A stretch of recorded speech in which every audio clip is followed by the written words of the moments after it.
If human beings are allowed to do the worst things imaginable to each other, if people who were in positions of leadership are allowed to participate and lead mass programs of killing, rape and torture, what kind of a foundation does that lay for a future of democracy, human rights and the rule of law?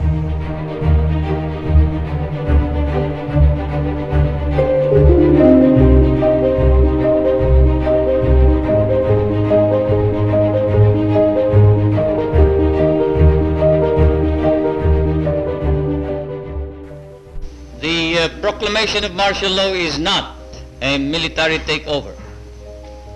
I, as your duly elected President of the Republic, use this power to protect the Republic of the Philippines and our democracy. Impunity is a central issue in transitional justice, and especially in the Philippines.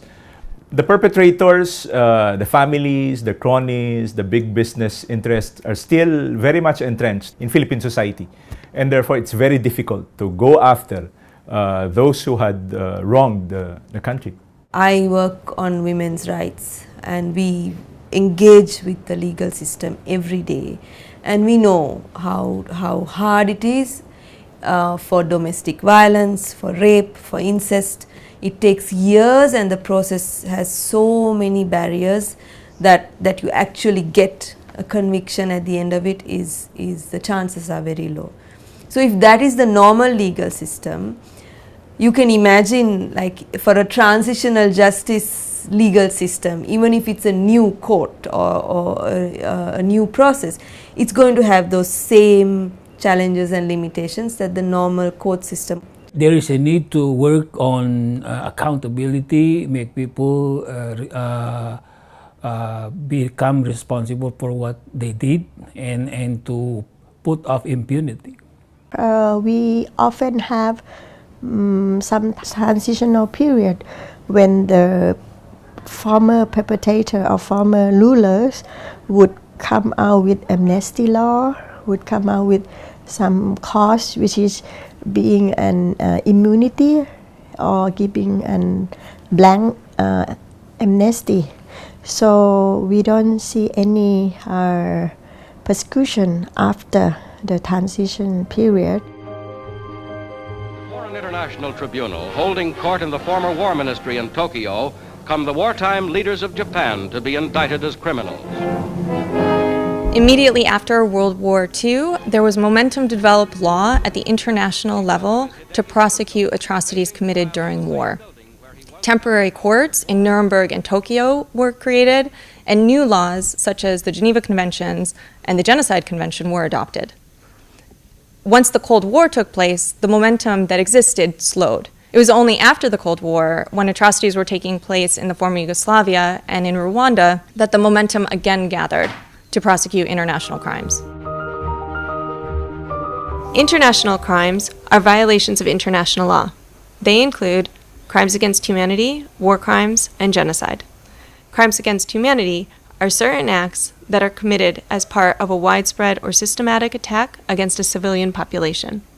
War crimes are violations of the laws and customs of war. They are committed during an armed conflict. They can be directed against civilians or combatants. Genocide encompasses certain acts that are committed with the intent to destroy, in whole or in part, a group, and that group shares national, ethnic, racial, or religious characteristics. Universal jurisdiction is a legal principle born out of the idea that there are some crimes so serious that they amount to crimes against all. Under this principle, states are allowed to bring criminal proceedings for these crimes, regardless of where the crimes took place, and whether the individuals who perpetrated the crimes or were the victims of the crimes are nationals of that country. International crimes are tried before international courts, national courts, and hybrid or mixed courts.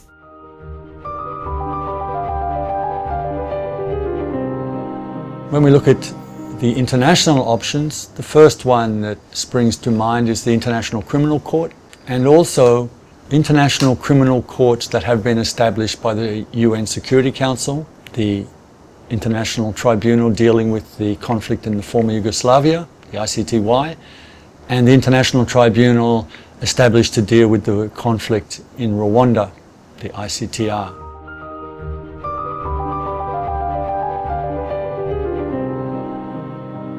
A country might decide to try to deal with mass violations in its own legal system. Very often the court system won't have a criminal law structure that includes the international crimes, the mass crimes, crimes against humanity, genocide, war crimes. And they very often won't include major elements of the way those crimes are dealt with, such as command responsibility. Pasca reformasi, pemerintah Indonesia sudah mendirikan satu mekanisme untuk hak atas keadilan, yaitu pengadilan HAM melalui Undang-Undang 26 tahun 2000. Tetapi mekanisme ini lumpuh sama sekali karena tidak ada dukungan dan kemauan politik dari pemerintah untuk menyelesaikan masalah ini melalui mekanisme pengadilan.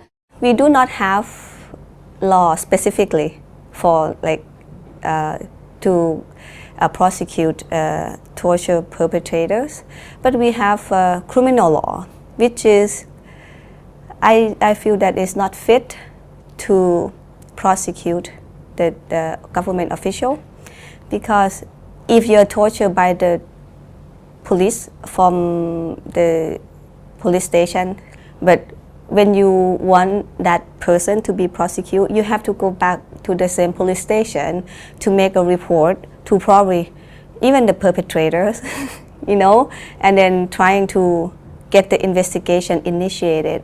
We have a lot of challenges to prosecution, and we have one experience that is disappearance cases. The women took by the soldier to their military camp, and then until now we cannot, find these women.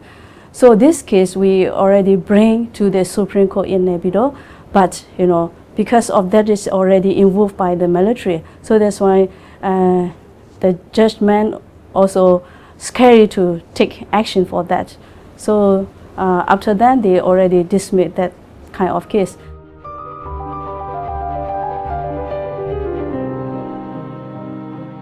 We use the term mixed tribunals to refer to the efforts of a country to deal with mass violations through establishing a special court that has both international and national judges. The Extraordinary Chambers in the Courts of Cambodia, the ECCC, was established in response to the crimes committed by the Khmer Rouge in Cambodia between 1975 and 1979. The advantages of a hybrid or mixed tribunal are that it adds an element of objectivity into a national prosecution. The foreign judges, the UN judges, add a sense of authority and objectivity to that process. An additional advantage of having a hybrid tribunal is that the court is held in the country. The victims can attend that court. The witnesses don't have far to go. The local media could cover it in a much closer way. People would come in from the villages all over the country to participate in that national process. Iha Timor-Leste, mais processunes consegue holiday arguido sira ema bolo nesang ikan kik ema kikuan sira, mas autor principal sira nebe maka sai eskenator ba caso ne sira todo hela Indonesia, leila kona sira ne mesmo ne ema nain rua kanain tolu autor principal Timor-Wan sira, mai be iha 2007 ni alaran relação à crise de 2006, presidente Ramos Horta, nia indulta, ka fo indulto hoto bar guido serne. Pursuing an end to impunity is challenging, but it's a global challenge. We must take collective action. We must build movements, and we must create linkages across borders to pursue justice.